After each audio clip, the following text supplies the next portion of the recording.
Us. Hello. Thanks for coming.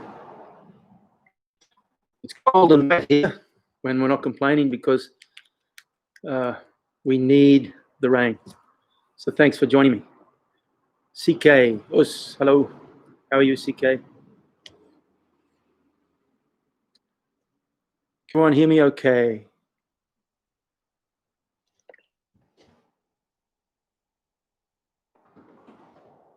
Okay, that's working. Leave a message so I know who's here. We'll get started almost straight away. I'll just wait a couple more minutes. I'm just getting a message saying unable to connect. I might even close the chat and reopen it just to see if that helps.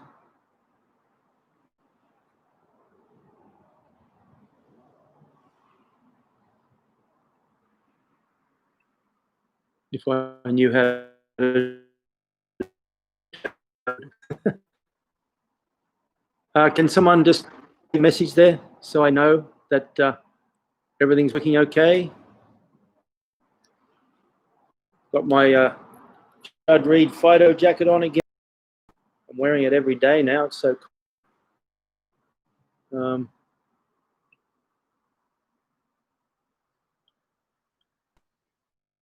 All right. Us. Okay. Give me a sec. I don't know what I can do about this chat. Feeling people are leaving chats, but I can't see anything. So I know what I'll do. I'll pop out the chat.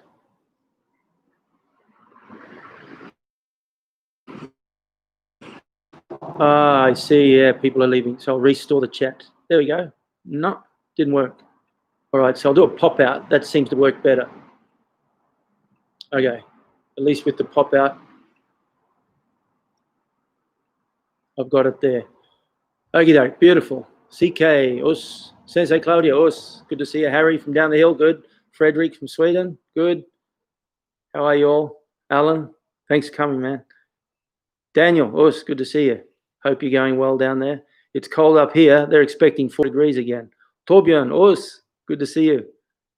Oh, good. I saw the photo of David and Marcus online today. Marcus is going to be taller than David very, very soon. He must be happy. I think David's pretty proud, and Marcus is, he's a good kid. So he's doing really, really well, I think. Good on him. He'll be taller than Dad soon. Rochelle, us, I'll get his message. He is looking stronger, and, Frederick, us. The sun is out again. Oh, yeah. Well, the rain's moved over here, I think, Mike. Mike Clark, us. Rob from Mike from Perth, and Rob all the way from where Mike was from, south of Tasmania. So Rob De Souza from Tassie. Maybe. There you go. You're both originally Tassie boys. Well, as far as, you know what I mean. So anyway, today I'm going to do a reading of my new book. And I've just selected a few passages. I've just selected a few passages. It's great to see you guys are hooking up. Before I go, a shout out to Dave, my new Patreon family yesterday. Thanks to all my Patreon crew. Really appreciate it. I don't know what I can say to really appreciate it, but I really do. Us, yo. All the way from Montreal. You must be late there, or very early in the morning, one of the two. Thanks for coming. I got you cold here. It's cold here today. It's probably down to 5 or 6 degrees. Which Tiberio was from Chicago. Good to see you, man. So I've chosen a few sections from a book. Now this book really, if I actually just quickly look at where are we? There we go, the logbook. And I'm just going to quickly look at the index, the table of contents. And I think I've got sections on focus, simplicity, training scientifically, training tools and methods, the 10 precepts of Itosu, that Itosu Anko's 10 mottos, I looked around, I couldn't find the translation that I was 100% happy with, so I ended up translating my own. I've put it in the book. Time management principles for training, logbook. Oh yeah, and I'm lucky I came today. I wasn't going to make it because one, the progress on my Budo Karate Masayama proofing is going really well, and I was just so involved with it today. And the other thing too is I got the word from the graphic designer, my good buddy Willie up north, and we've finalised the book cover for the Budo Blueprint logbook. So the logbook will be out before the actual Budo Blueprint guidelines. We've got a great little cover, and so pretty soon it goes to print next Wednesday, I believe. So I'll make sure I give information to everybody. Okay, so logbook and training goals, hierarchy of learning, the 5 somatics of karate, breath control, further keys to training, heroes and mentors, where I talk about some of the people who have influenced my life and influenced Soul-Size life more than anything, more than mine. Injury prevention, thoughts on grappling and karate, extra training keys, staying above the line, using a training logbook, karate training is a therapy modality, and that's something I really, really love. I spent a bit of time reading up on that and the ways and the reasons why karate is a fantastic therapy modality, particularly for people with PTSD and trauma and so on. And the appendices, further reading and so on. So I think the book itself actually will be quite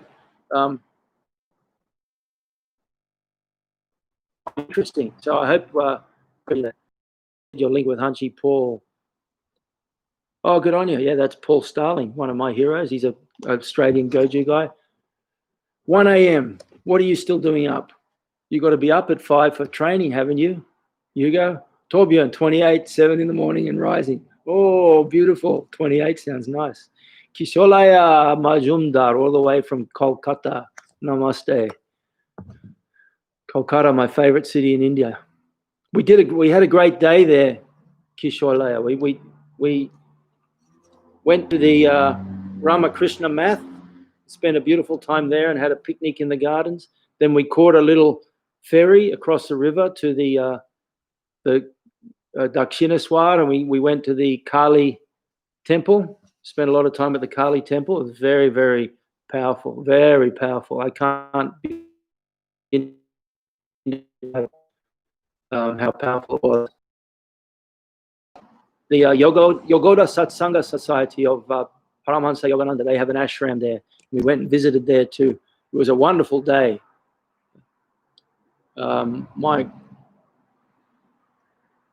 Fantastic. And Paul Kniep aus Deutschland. Guten Morgen, mein Freund. Wie geht's? Thanks for coming too. And Bogdan, us from Poland. Bogdan is part of the Kembukai organization, which was created by, well, now it's head by Kaneko Shihan, but it was created by Hiroshige Shihan, Hiroshige Senpai was my instructor when he was a brown belt at Hombu in 76. And his son, Atsushi, Achi, we called him, Atsushi, came and trained with us for 5 years. I don't know but so we have a very close connection there. Okie doke. So I just want to get on reading this book, and if you've got any questions at all, please make sure you put them up in the chat, and I'll flick back to the chat from time to time. So the sections I've chosen to read are essentially from the kumite area, but I did read out that the index of content. I'll just fix this.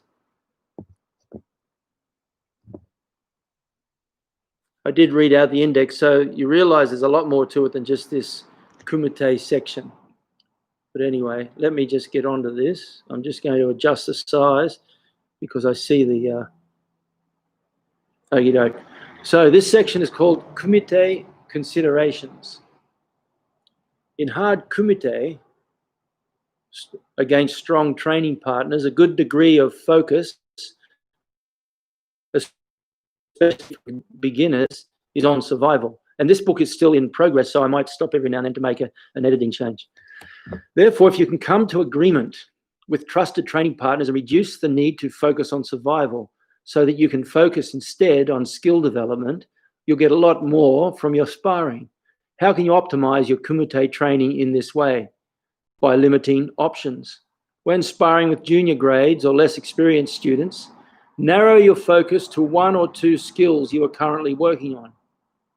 For example, you may be working on a switch fake Jodan Mawashi into a Chudan kick to the liver. As your opponent works hard to build his game, you narrow the techniques you use down to working on making that one combination work. I don't necessarily mean just do that one combination in kumite. I mean actually focusing above all on making that work. Leo, thanks for coming. You do normal kumite, but you limit your options. And I've seen guys do this. We've got, you might be first, second, or third dans, and they'll be trying to do this where they limit their options and focus on just a narrow range of techniques. And they can be with a strong, promising yellow belt or green belt. That's where the strong guys are often, because that's where they're waking up their mind game, waking up their aggression and their assertion. And the yellow belt will score on them a few times and everything will switch and they'll get angry and they'll start to hoe in and go, you don't do that. It's just the stupidest thing, okay? And by doing this, by allowing your junior grades to work with their full range of techniques whilst you work on a limited range of techniques, of course you're going to be hit and scored and punched on more often, especially when I grapple with particular concept or flow or combination. And they'll score on me and tap me out and everything like that. Well, that's life, okay? Just remember that in the long run, it's really helping your skills. As your opponent works hard to build his game, you narrow the techniques you use down to working on making that one combination work. Ask yourself questions all the time. How can I use angles to open the target? How can I change the timing to confuse him? And do this while you defend against his full range of attacks. There is no value in just overwhelming the junior student with your superior skill. Let him use everything against you while you focus on 1 or 2 skills. By working with your partner for their sake as well as your own, you both grow quickly. It may mean that you get tagged more than you otherwise would, but that's okay. It's training. Focus on skill development to get the outcome. The less experienced sparring partner have more of an opportunity to score. You encourage him to keep getting better too, even as you develop your own specific skills. Courage under pressure. When sparring with strong partners who are as good or better than yourself, one of the key benefits, especially in the early years, is developing courage. Bring the skills you have been working on into play and test them under courage, even as you focus on being courageous under pressure. Developing this fortitude can be as simple as reminding yourself of a few key ideas. It's also taught to never step back, only forward. This is a great way to learn how strong you really are and can become. By having the mindset of always advancing, you create your own pressure on your opponent and are always in the game. Use this as a way to develop pressure by deciding not to step back, even against certain stronger opponents. You may surprise yourself. As Sosai taught us, your opponent is not a god. He bleeds, he gets tired, he wavers under pressure too. If you get forced back, then use it as an opportunity to work your footwork. Circle around rather than retreat in a straight line, or tell yourself you are going to take no more than 2 steps back, then split to the side and counterattack. That is a great drill to work on all the time in kumite. We call that the letter T drill. It's like a letter T. You move down and then left or right. So it's you allow yourself 2 steps back maximum, and then you step left or right. Busrod and Clarence. Guys, thanks for reading my new book. The third thing you can do is don't retreat in a purely defensive mindset. Rather, defend and counter as a single skill, or simultaneously attack and neutralize your opponent's attack in the process. It is easy to become intimidated in kumite, especially against strong opponents. Yet the mindset of fear attracts the very thing we fear. If you find yourself a little overwhelmed by fear, ask why. Is it a fear of looking bad, a fear of injury, a fear of being knocked out? Usually it is because of lack of experience under pressure at the level you are facing that evokes the sense of fear. You may be the kingpin in your dojo where you rarely, if ever, face any real pressure, yet collapse before a powerful opponent in a knockdown tournament. That just means that you have not taken your training to sufficient level of pressure. With experience, you will come to realize there is nothing to fear, and by stepping forward courageously, the object of your fear really does go away. There is an Indian saying, fear heard a knock at the door, courage answered, no one was there. As you grow in your training, develop the courage to seek out pressure. Don't seek out training partners you can easily dominate and think that is courage under pressure. No, seek the opportunity to train with partners who are more experienced, more skilled, stronger than yourself, within reason. There is no real sense in foolhardily seeking out the dojo's top-level black belt tournament champions if you're a total novice.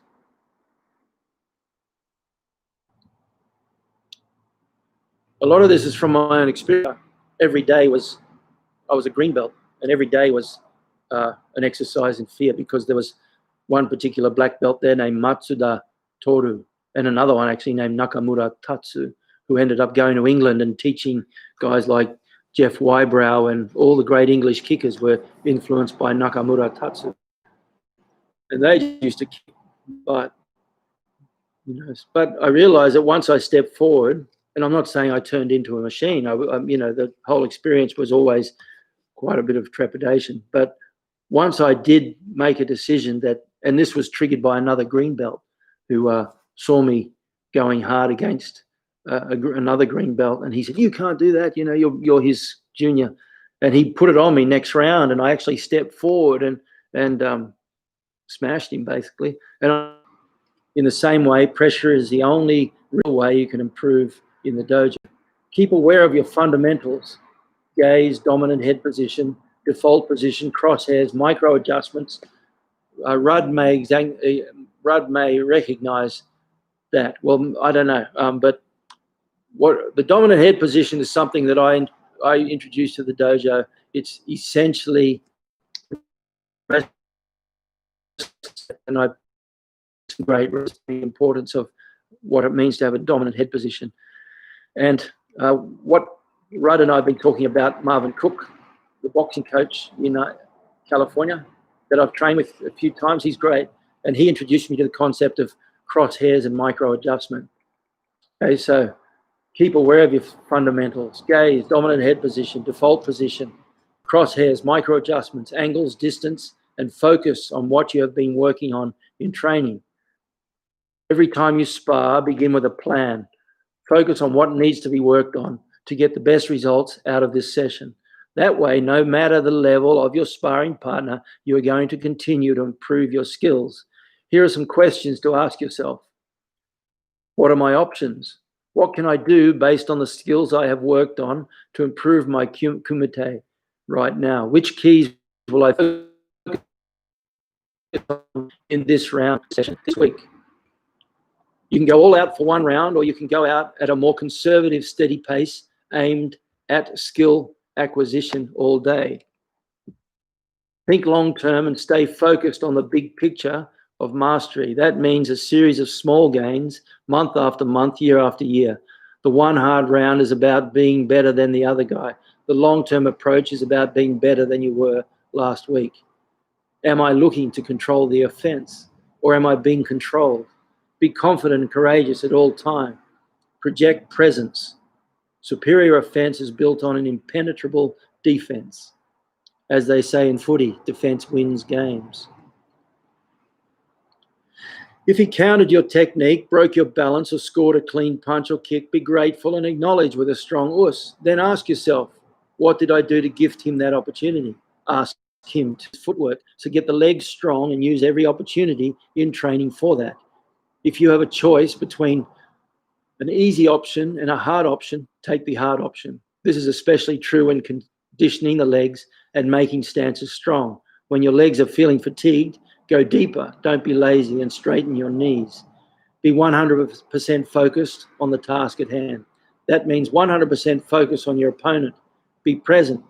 Don't let your mind drift. Respect your training partner no matter the level, and you'll always find something to work on. Be the best training partner possible. That way, everyone benefits and improves more quickly. Where is his balance? What is he trying to achieve? Which fighting range does he prefer? Is his weight set forward for strong punches or slightly back for explosive kicks? Where is his pressure? And how is that affecting my movement? What is stopping me from using my techniques and combinations successfully? How does he react to my movements? How is his breathing? What are his strengths and how can I neutralize them? The stronger and more skillful the opponent, the more you learn in every round.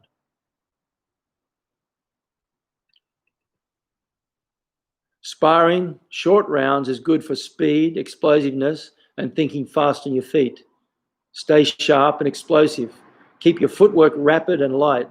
Use footwork to control the distance and angle.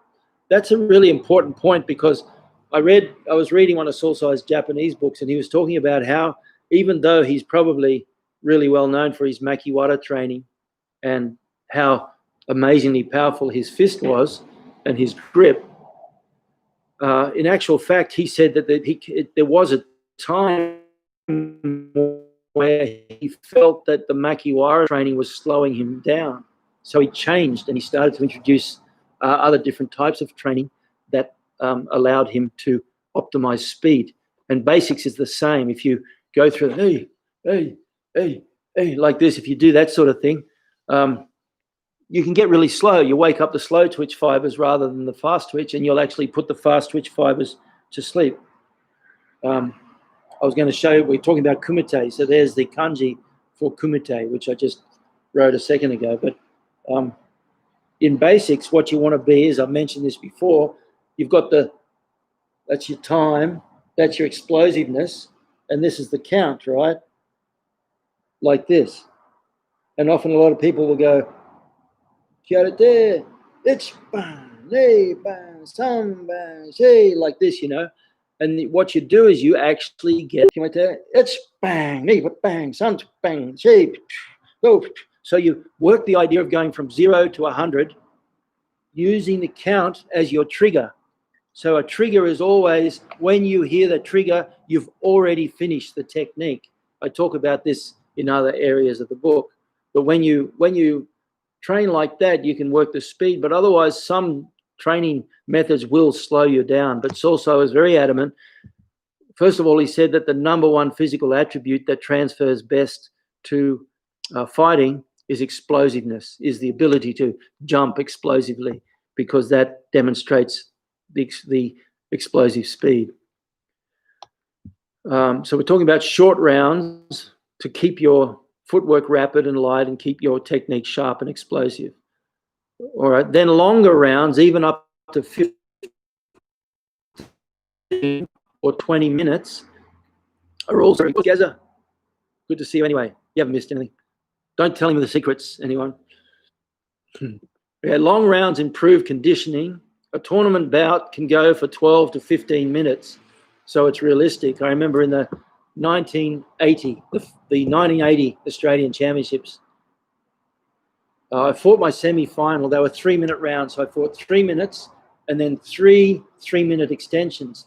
And in those days, what they do is if the referee said, Yame, come back, kumite, well, he'd stop the fight every time. So even though it's like 12 minutes of fighting, it was actually more like 20 minutes up on the stage.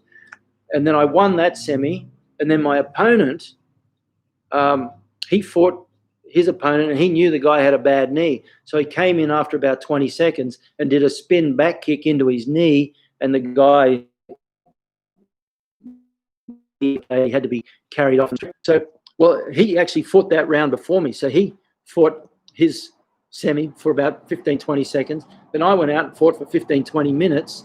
And then I came down off the stage, and the guy who was running the tournament, who was heading Kyokushin in Australia back then, he said, "You're back up for the final." And I said, "Oh, just give me 30 seconds to get my breath back." And he said, "No, if you're not up in 30 seconds, I'll disqualify you." Of course, my opponent was his student, of course. So I had to go. I'd been fighting for 20 minutes. I had to go back up without a break. And the same thing happened. We went for 3 and then 3 3-minute extensions for another 20 minutes. So all up, I was fighting the last 2 fights for anywhere between 35 and 40 minutes. So those long rounds and multiple rounds on the dojo, the tournament, we'll fight anywhere up to 20 plus rounds, sometimes even more. When one of the students, Ben, had his 32nd birthday, I think, we did 32 rounds. So that long rounds improve conditioning. Okay, and then I said a tournament bout can go for 12 to 15 minutes, so it is realistic. Be aware of your breathing, or you'll run out of energy quickly. Use ki-eyes to control your breathing. Pace yourself and ride the waves of momentum as they come and go. Us, Dave, good to see you, and welcome to the Patreon family too. I saw that. I'll be back in touch with the Patreon crew. For the Patreon members, I've got a whole range of really interesting stuff, and my apologies, it is coming. It's just with the deadline of the logbook was today. The deadline for my other book is the end of June or the middle of June. And so I'm flat strap on that, which means I'm slotting in stuff for the Patreon family. So anyway, Dave, welcome aboard. Okay. Pace yourself and ride the waves of momentum as they come and go. Long rounds give you more time to think about the skills you're working on. You can ask your partner to focus on a particular skill so that you have more opportunities to work your defense. That's really good for long rounds. If you're doing 10, 15-minute rounds, you have agreement, and you can say to someone, we call it your round, my round. So we'll even go, okay, this is your round. What do you want me to do? And he'll say, well, I'm getting caught with that inside thigh kick that you're doing the switch foot inside thigh kick and catching me. Can you work that? Just slow it down. Oh, yeah, dang, you're timing it well. Where's wrong? So you're getting it when my weight's forward. So I'm going to have to adjust that. How about now? You have this dialogue with your partner over a 10, 15-minute period, and you can focus on just 1 or 2 skills, and I promise you'll come away with a measurable improvement in what you're working on. In a long round, work to minimize your partner's ability to get off attacks by controlling the distance and angle. You must keep mobile. Your footwork and legs will get a drilling, and that's good for long tournament days. Training is never about winning or losing. That's what tournaments are for. It is about learning, growing, and maximizing results every moment and every session. Staying focused on the present also reduces the danger of injury to both you and your partner. Process over outcome. So don't get fixed on the outcome or whether you win and lose. Get fixed on improving my skills. So process over outcome. No losses, only lessons. No failure, only feedback. If you're focused on the process right now, the outcome will look after itself. What are you here for? Why are you training? Is it just to do what is necessary to not get hurt in kumite? No, it is far more important than that. It is life. It is preparing the mind for life. It is developing the mindset for the right approach to everything. It is doing what optimizes outcome and improves your skills. Okay, this next section I call K350, and it's a system that I developed to improve the fighters' fighting skills, the dojo students' fighting skills, based on the 7 stages of kumite. K350 is a concept I worked on to help students overcome the tendency to process in kumite. Good to see you, man.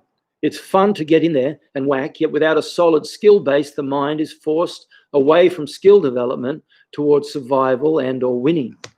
To develop a high level of dominant fighting skill, takes time and needs to be systematically built on key foundations. So unless the right principles are addressed, weaknesses and shortcomings show up later. Undoing bad habits can be time-consuming, hence K350. The K stands for kumite. The 350 indicates the number of rounds of kumite at each rotation of the process. And the logbook, when that's ready, and should be ready in a couple of weeks, depends on how long the printer takes. But the logbook has all this stuff. It's all in that logbook, so you can work on 350. The 350 indicates the number of rounds of kumite at each rotation of the process. Of course, it is an approximation, as everyone is different, but it gives an excellent guideline to ensure progress is on track. K350 is an integral part of the 7 stages of kumite mastery outlined earlier in the book. At each of the 7 stages, the student focuses on the primary objectives of that stage for a total of about 50 rounds of kumite. The K350 process can be applied at every new rank, every new training block, or every new year as an excellent way to take training to an ever new level. Be infinitely patient and focus on the desired outcome at each stage. Use the 50 of kumite to develop the key skills of each stage. There is no rush or need to make changes to normal dojo training. Depending on the dojo, some nights will be more rounds of kumite than others, but the 50 rounds come soon enough. Sometimes it may take a few weeks to reach 50 rounds, sometimes a couple of nights. It is good, advisable actually, to keep a logbook record of your training, obviously if you want to keep track of the number of rounds. In truth, 50 is a minimal number of rounds, but with those rounds focused on the right objectives according to each stage of K350, training has clarity and focus that allows the necessary skills to be gained at a much faster level than usual. When 50 rounds is reached, the student then progresses to the next stage of the 7-stage kumite mastery process for the next 50 or so rounds, focusing on the stage's key points, and so on until 350 rounds is reached. At that point, the student assesses his progress with honesty, finds holes in the game. Remember the Cohen key, there's a crack in everything. That's how the light gets in. So you want to focus on self-reflection and discrimination and be clear. Find holes in the game and determine areas that can be worked on. Then begin the process again, only this time with greater clarity. K350 can be started at any level. Ideally, it should be started when training begins and continued throughout your training life. But better late than never. The process is started again at each rank or at any time the student feels it would be beneficial. So what we do is we do a K350 at the beginning of the year. We do a K350 training, and each individual student chooses when they want to do the K350 again. Ideally, you just rotate it over. It's just a principle that you work on with the 7 stages of kumite. K350 is a very good way to re-establish correct principles. I have had students of every level, from beginner to black belt, follow this progression with excellent results. If it is approached as an ongoing process, repeated at each rank, the benefits continue as long as training continues. Each time returns a higher level of skill and refinement. I really love that K350 concept. Okay, next section is called training for tournaments. I've got training for tournaments. I'm just going through what I've isolated here today.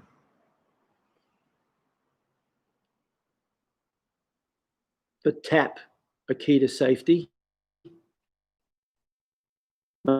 People, if you're just doing purely bunkai and groundwork, we always use the tap. I'm just going through to see what else. Tournament planning and preparation. Overview of the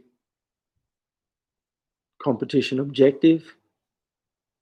These are areas that I've isolated for today. In fact, I might do them are out of order. I'm just going to go straight onto this. I can always go back to the other ones, but let's go look at tournament planning and preparation.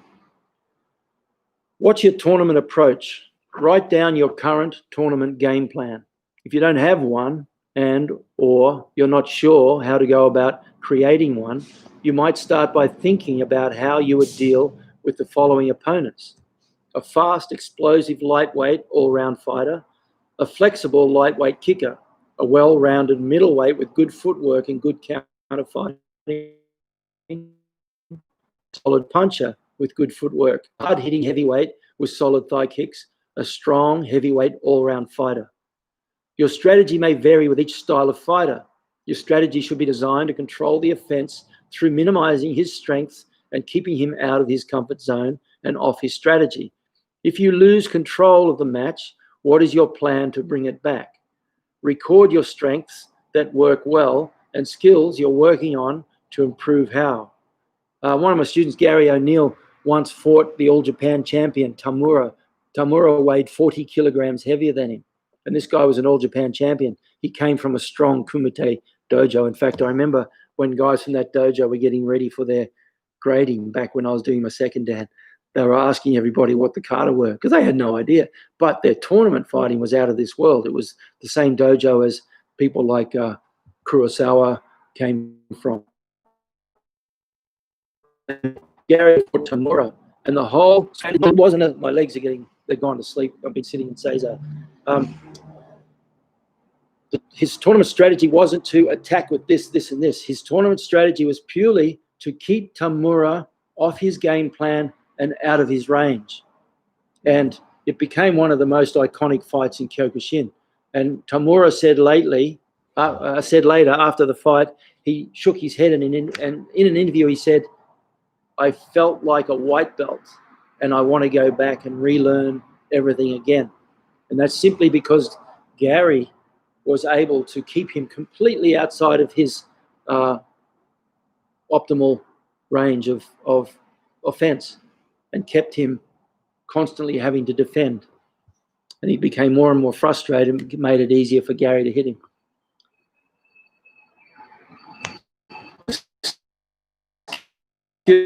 Work you work on need to take into account your strategy against these different styles of fighters. Include as much detail as necessary so you can review any time, even years into the future. I have records of my training as far back as 1980. My book, The Budo Karate of Masayama, began as a result of being able to refer to many notes I had kept over the years, questions I had asked Sosai, observations I had made, training with different instructors, snippets I had overheard or read, lessons my teachers had taught me. All went into my logbook. The point is that even when I didn't understand the importance of a proper training plan or have a clear training plan mapped out, I at least always had notes to refer to, and that has made a huge difference in my training. 3-minute round. Yeah, in the old days, Sensei Claudio, our tournament rounds were 3 minutes. This is back in the 70s and 80s. I think it changed after that. Even the main round was 3 minutes. I know it was only a recent thing that it went to 2, but it even more recently used to be 3 minutes, and in some places it still is 3 minutes for the Honsen, the main round, and 2-minute extensions. There's pros and cons to that, but you know, if that's that's what you had to train for, you know. So the overview of our competition objective: 1, be optimally prepared, injury-free, ready. Presence. 2, control the offense, control the distance and angles, and constantly make micro adjustments as required to ensure you keep your opponent in your control. 3, defend strongly and take advantage of or create openings to attack. 4, exit the dead zone and reset to default position. 5, continue to control the offense through direct or indirect and counter. Monitor the opponent. 6, monitor the opponent's attitude and energy levels. Strike any weakness. That's what they say, go in for the kill. And you hear guys, that's what a second is. Miyamoto Musashi said, learn to see close-up things as though far away and learn to see far away things as though close up. Well, that's what a good corner man does, is he's your distant eyes. He can see things because he's looking at, he can see the whole picture, and sometimes he'll see things you don't see. So that's why you need a good corner man, okay? And he'll always be able to monitor sometimes the attack. You know, it may be that I remember when I was fighting tournaments, I fought a guy named Mick Young. Mick was a fantastic fighter in my day, and I whacked him with my specialty. I used to have a really nice simultaneous leg kick, counter, reverse punch, and I get and I knock guys out with it. And I hit Mick with this whack, and I stepped back, and it felt good, and everything was right, but it didn't even hurt him. And I thought, dang, I guess I went on fighting, and I have to admit, became a little discouraged as a result of that, because I really thought that I'd done what I had to do. And then he ended up winning the fight on decision. And then he came up later on, we were talking, he says, oh, that was a good punch. I said, which one? He said, that reverse punch. I said, really? He said, yeah, I was out cold in my feet. All it took was, you could have blown me over with a breath and I would have gone down. But I didn't realize he completely held it off his face. And that's what another thing, Al Bellamy, he'll know, Gazza Causland to a degree, these guys who train with me from time to time, Al trains regularly at my dojo, but we'll just constantly say, nothing on the face, nothing on the face, nothing on the face, okay? Because if whacked or something like that, the first thing that happens is your head goes physically to the injury point. I get hit in the liver, I go, oh, like this. You never get hit in the liver and go, oh, like that. Okay, your body will take your head to the point of injury. If you get a good thigh kick, your head will go. So the first thing you do is you keep it off your face and keep it out of your head. If you can keep it off your face, then you actually interrupt the signal, the nerve signal from the injury to the brain, and that little voice that starts to go, oh man, that was a good shot, I'm finished now. Okay, if you keep it off the face completely, you bypass that whole thing, and the next thing you know, you're moving on. We see it all the time with the kids. We're telling that all the time. Okay, another way to express this formula, and I have it written like an illustration. First zone, then you reset in your default position. Okay, so that's a simple, constant flow. And this is what Gary was able to do against Tamura. He'd control and defend. Doesn't matter what Kimura did, he couldn't get it on Gary. Then he'd attack decisively, and then bang, he was gone. And Tamura was falling over himself to catch him. Okay, and then Gary would reset and start again. Okay, control and defend leads into attacking decisively, and that leads into a finish the attack with a clear exit from their dead zone, reset and start again. It's that simple. Right, that could be the first fight for the Cameron Quinn. Well, that's a really good point, Rod. Yes, that's the next series I'm doing when the book is finished and I have time. I'm going to start doing a series of fight analyses. Okay, that's a good reminder. Yes, 3-minute rounds. About Sensei, yes, indeed. Even then, it was 3 minutes. Okay, and the 100-man kumite was 2 minutes. But now I believe a lot of people do 90-second rounds for the 100-man kumite. Continuing on, consideration has to be given to the opponent's experience, size, weight, speed, fighting style. Is he a counter fighter, aggressive, jammer, passive runner, etc.? Write down your current competition game plan. I'm just making an adjustment. Start by writing down your thoughts about how you would approach an opponent at the start of a match, with both of you standing and facing each other. Everything flows from there. Which techniques? Nakamura Makoto, the first world tournament champion, he created some great fighters, one of whom was Hashizume, one of my favorite tournament fighters ever. What they do is they go, Kumite, Hajime, and most people it's like Hajime, and they pull their pants up and they'd start. Well, their theory was Hajime was the trigger for their knockout kick. So it'd be like Hajime, bang, as quick as they can, they'd throw a kick, and you'd be amazed how often they actually scored the kick. And if they didn't, it'd get the opponent off balance straight away. So that's what you have to consider. How you would approach an opponent at the start of a match with both of you standing and facing each other. Everything flows from there. Which techniques have you worked on that you will use? Have you trained in a way to stay in control of your nerves? What preparation steps will you take in the 30 minutes building up to your bout? Remember, some fighters need to be built up. They're half asleep. Other fighters get to the instructor in a second. And if you don't have one in your own control, you have to know your own psychology. Create your game plan in consideration of the defensive and attacking skills you have drilled and can make work under pressure. Right now, your game plan will change regularly as your skills improve and expand. Don't cut corners. Focus on strong defense. By analyzing the objectives of tournament fighting, you can simplify the approach. The reality is that it is very simple. So just get it right and execute your skills with a strong presence. Your pre-match strategy should remain fairly uniform with variations according to the type of fighter you know he is. Your in-match tactics will be determined by what he actually brings to the mat. So that's a different strategy and tactics. Strategy is your pre-match preparation. Tactics is your in-match response to what he brings. Is he a flexible kicker or an inside puncher? Is he tall or stocky? Good footwork or a plotter? What can you do to take him out of his comfort zone? How will you react if he takes you out of your comfort zone?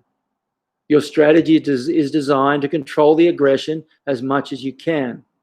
If you lose that control, what is your tactical plan to bring it back? Take into account different styles of fighters. Include as much detail as necessary so you can review anytime. Us Budi from Indonesia. Nice to see your name pop up there. Thanks for coming. It is always valuable to have a clear pre-match strategy, but it is even more important to know that you will have to adapt and change as you go. And that doesn't just mean adapting to the situation within the also means adapting your overall training and fighting strategy from bout to bout within a tournament. The World Tournament in my day, and I don't know what it is now, went for 3 days. And if you made it through to the last day, which I got lucky, I was fortunate to make it through to the final 32, that means your first 2 days have to be managed in terms of energy and injury prevention. Otherwise, you get to the last day, and we used to see it, guys that just put their hand up and go, the 10 seconds into a bout, they get one kick, and that's all over because of injury. Okay, so you have to, the more bouts you go, the more careful you have to be about injury. And if your fighting style is a style that just jams in and goes hard and takes 3 for the sake of 1, you're not going to last a 3-day world tournament. It is always valuable to have a clear pre-match strategy, but even more important to know that you will have to adapt and change as you go. And that doesn't just mean adapting to the situation within the bout. It also means adapting your overall training and within a tournament, especially a tournament lasting 2 or 3 days, a longer period of time, to always be in the best place to deal with what may come next. A US Marines maxim says, no plan survives first contact.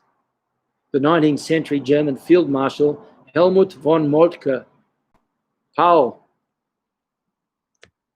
Kniep, have you heard of Helmut von Moltke? What a hero. So he was a 19th century German field marshal. I reckon he probably reincarnated as someone like, Goebbels or what was the US leader of the European theatre, who was amazing, General Patton. General Patton's an interesting guy. We'll talk about him later if I remember. But anyway, Abel, Us, good.